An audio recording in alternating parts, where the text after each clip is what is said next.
Hi there, everybody. I think we've got Betty there, but I think today is going to be called Bible, Bishop, Betty, and Bird.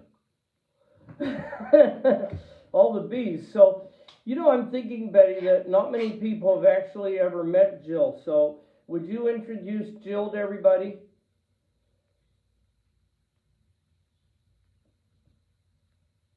She is a bird.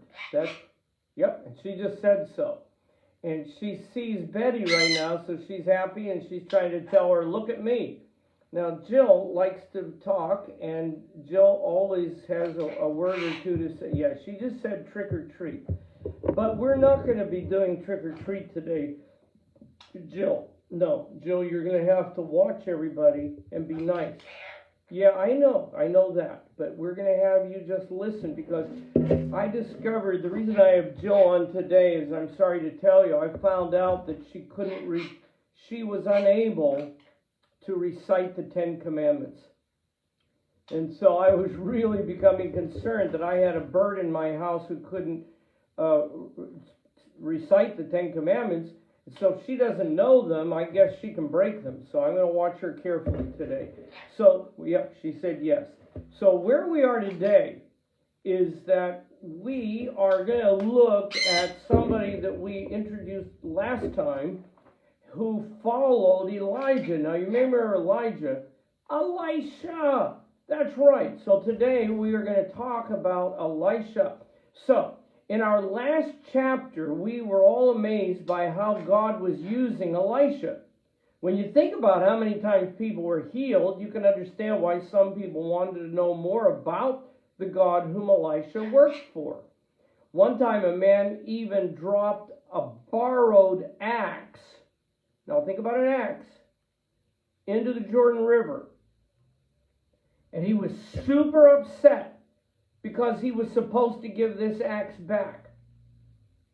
Yep, guess what happened? Elisha took a stick and he threw it in the river, and the next thing you know, the axe started floating just like a stick. Imagine that? A floating piece of iron? Well, I'll tell you what, that word got around. And other kings couldn't stand Elisha because he was always trying to protect the king of Israel. And he didn't have as many good things to say about the other kings. One king was so upset that Elisha was protecting the king of Israel so much that he sent horses and a chariot to where Elisha was so that he could be captured. So what do you think, Betty? Can you see what it would be like to have horses and a chariot? Well, I can tell you what happened. Yeah, well, sir.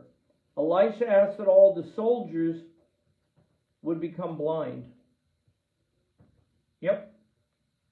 So all of the soldiers who came after Elisha became blind. And what? Well, because that way they couldn't kill Elisha. So what happened is he then led all of the blind men to Samaria, where the king of Israel was. And then what happened next is, suddenly they could see. And when they opened up their eyes and they saw where they were, they figured, that's it, they're going to be killed. Right? Oh, that was what happened. That's exactly what people thought. But guess what? That's what the king of Israel thought too. So he says to Elijah, I guess we're just going to have to kill all these soldiers. But guess what happened? You're not going to believe what happened next. Elisha said to the king, nah, let's have a big old barbecue and feed them all. And so instead of killing them, which he could have done, he fed them with a big barbecue. But here's the big story about this one. That was the absolute last time that these soldiers ever thought about attacking Israel. Sometimes it's a principle, Betty. If you feed people's bellies, they'll stop belly aching. Something you need to think about. Well, another time there was a terrible famine. Remember what a famine's all about? Yep, what is it? No food. That's right.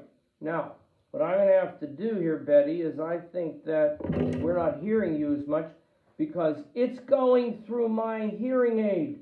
Now it's not. Yeah, now everybody gets to hear you, and I apologize. So if you couldn't hear Betty before, it's because it was going through my hearing aid. So she was telling you a little bit about Jill, and then she was remembering a little bit about Elisha. Is there anything else we missed that you told us? No, I don't think so. But you couldn't believe they had a barbecue. Yes, I couldn't believe they had a barbecue because I don't know how they would have a barbecue. I know it, and especially with all those people. Well then, another time there was a terrible famine, and what did you just tell me a famine is? When there's no food or water. That's right, no food and water. It was so bad that the people even talked about, I'm sorry to tell you this, Betty. What? Eating another person. Huh? Yeah, do you know what that's called? No. It's called cannibalism. You ever heard of a cannibal? No. I'm glad. Don't worry about it. Oh, wait. What'd you say? Well, a cannibal. And that's not good because that means you've run out of chickens and now what you're doing is, well, you get the rest of the story. But the king started blaming God for the famine, and he was upset with Elisha since Elisha was God's prophet. Then even more leprosy happened. You remember what leprosy is?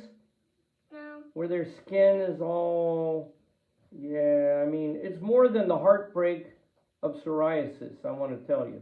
And it's worse than eczema. But anyway, more leprosy happened, and you guessed it, they blamed God. So, maybe it does not surprise you that many kings did not believe in God, and that Elisha's job was more difficult. But when people are evil and they don't listen to God, there's even more trouble. For example, you may remember how wicked Jezebel was. Remember Jezebel? Yeah. Well, you probably are surprised that, I don't think so. You are not surprised that her son Jorah was also evil, right? No, I'm not surprised. Not surprised at all. But one of his enemies shot him with an arrow. And whoops, no more son of Jezebel. All right. But when Jezebel saw a man named Jehu and his people coming to visit her, she got all dolled up. Now, what does it mean when if a lady gets all dolled up? What do you think that might mean? She gets dolled? I don't know. I do not know. That means, see, I can't do it because I don't have any hair. But she curls her hair and she puts on makeup and puts, right? That's called being all dolled up. So she saw these people coming towards her and she said, you know what? I better get all dolled up here because these people are coming to visit me. Well, guess what? Jehu just kept on smiling because she didn't know that he had a couple of friends that worked in the temple right by the open window. And when he said something, guess what they did with Jezebel? What? Bloop, out the window. Smacked down on the ground. And remember, there was a lot of famine going on? I got some bad news for you, Betty. What? The dogs were really hungry.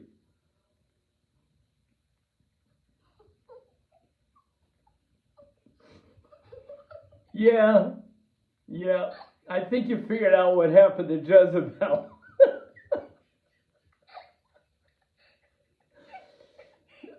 You know, they talk about somebody leading a dog's life. Those dogs were okay that day. Now, you would think by now that the kings would remember that God had blessed Israel and made them his people. But people have short memories. And sometimes when you do nice things for people, they forget that. And Instead of saying, thank you for all the nice things you've done for me, they say something like, yeah, I know that, but what have you done for me today? In fact, Elisha lived in a time when not only had the Israelites forgotten about all the things that God had done for them, they actually turned their backs on God and kept on worshiping strange gods and idols. Sadly, and you knew this was going to happen, sadly, Elisha became sick. And not from Jezebel, no. And King Joash of Israel went to visit Elisha, and as soon as he saw him, he started to cry. Elisha gave the king more important directions, but the king did not do exactly what Elisha told him to do. This. I can't. Yeah, I know. I know. Yeah. Well, the next time you go to the dog store to buy dog food, don't look up the Jezebel brand. But anyway, this made Elisha sad, and shortly afterwards he died, and there was a funeral. Now, you would think that the people would miss Elisha so much that they would try and do what he had told them to do, but nope. Wait, you remember the Ten Commandments? Remember I just told you the problem with Jill, didn't I? What's the problem with Jill? Let me get Jill again, everybody, if you've missed Jill. Come here, Jill. Yeah, the problem is Jill has not learned the Ten Commandments. But the problem with the people of Israel is they knew the Ten Commandments and they kept on forgetting them. I can't see her. Okay. See her. So, No, I can't see her. these people broke every one of the 10 commandments that had ever been given by God. But guess what happened?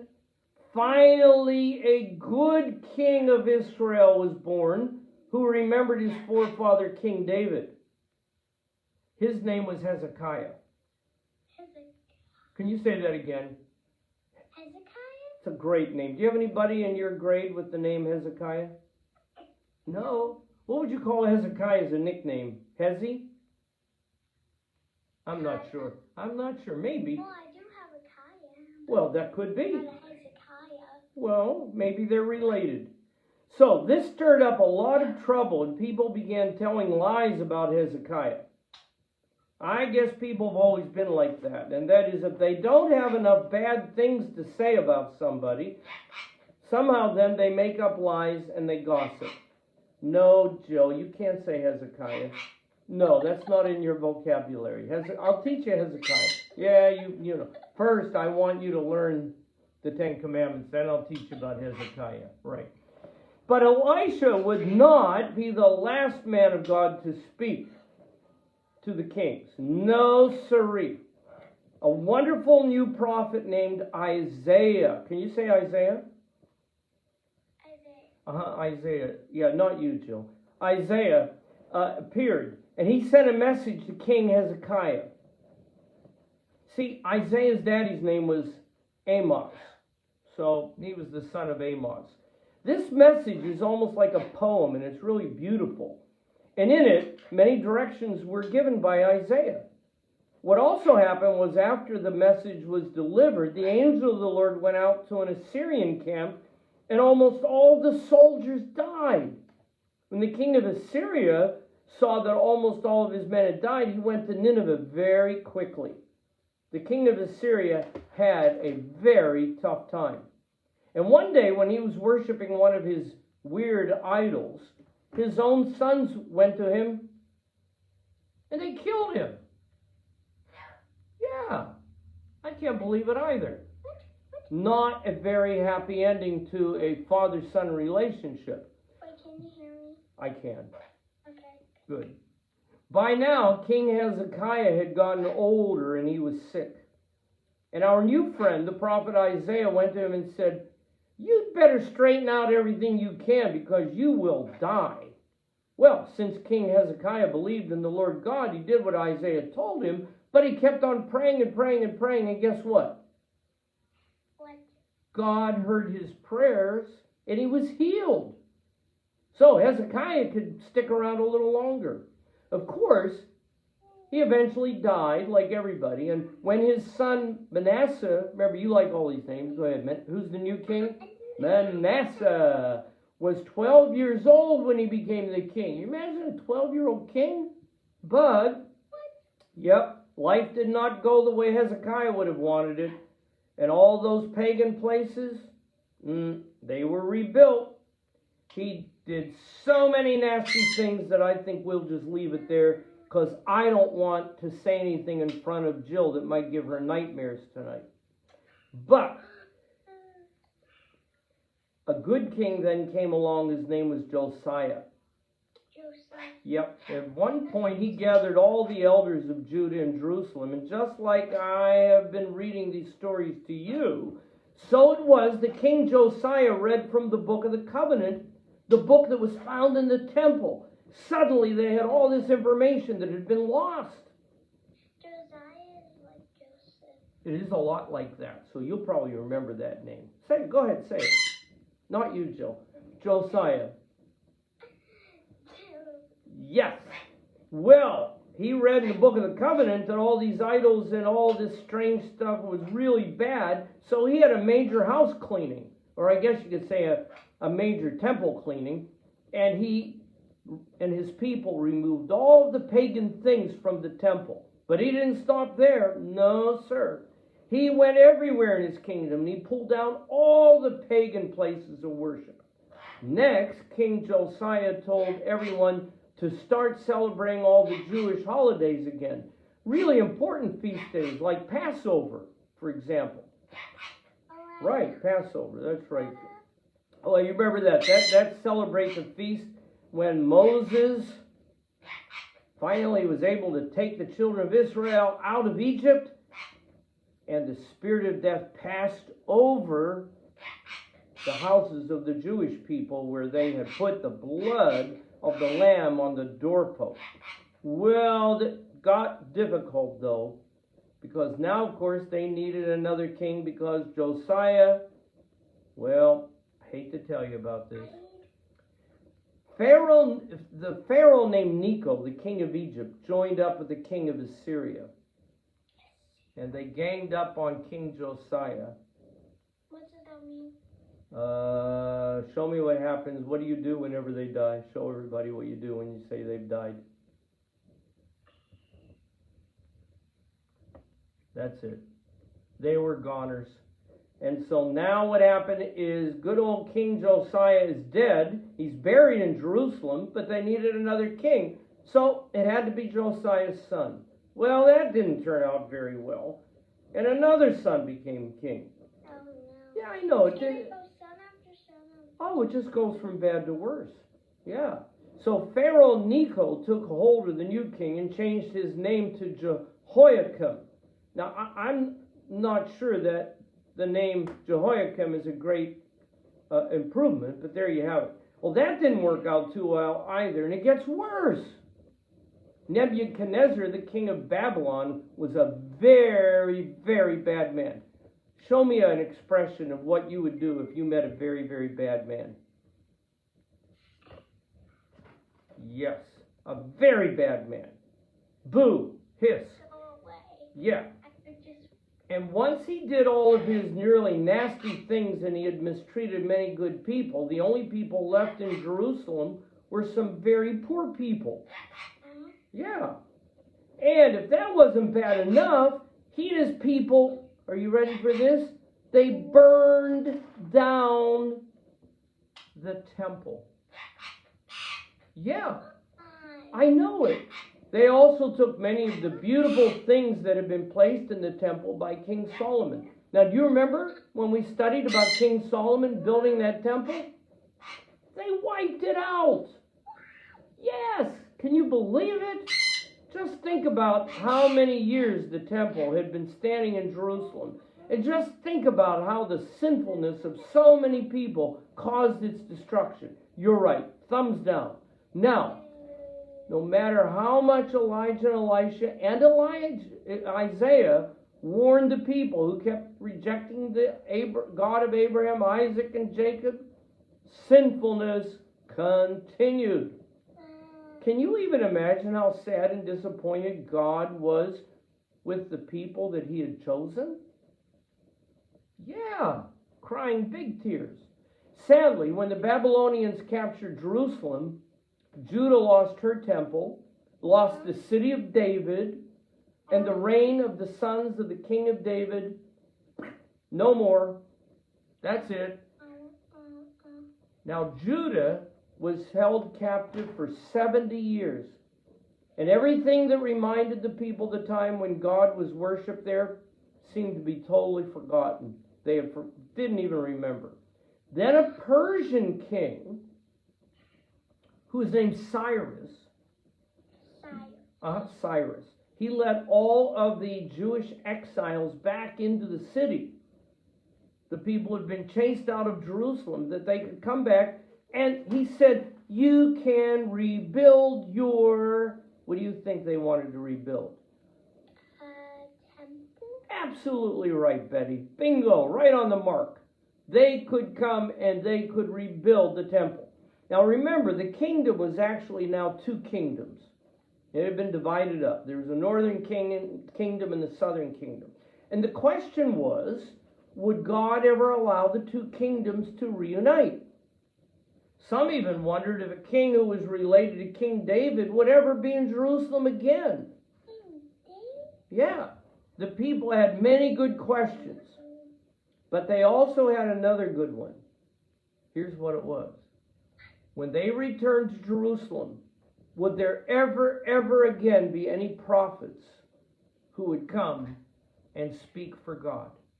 So, the people needed to learn their history first. Since many people had forgotten what it meant to be a Jew. A really amazing book, Betty, in the Old Testament is called the Book of Chronicles. And in it tells you the names of everybody. And if you think you've heard some really cool names, you read the names in 1 Chronicles. And what it is, trying to remind... What, hon? It is kind of like that, but it starts with Adam, and it goes all the way through with all the names, and it tries to remind the Jewish people not only of their names that they had, but their heritage. Right? Jill, you remember yours? Yeah, right. That's enough. Hold on for a minute. We'll let you know. We'll let you know when we need your response. So, it was a very difficult time for the people, and Chronicles is a way for them to remember their history. Some people thought, maybe if we remind people of our history, they will turn back to God. What do you think? Yes. Great, because that is what we're going to talk about next week. Yay, Betty! Hope you have a great day. I think Jill's had a great day, right? Yep. You know what somebody said to me the other day? They told me how much something cost. And you know what I told them? What? I said, put it on Jill's bill. Have a good day, everybody. God bless you, and we will see you soon. Bye.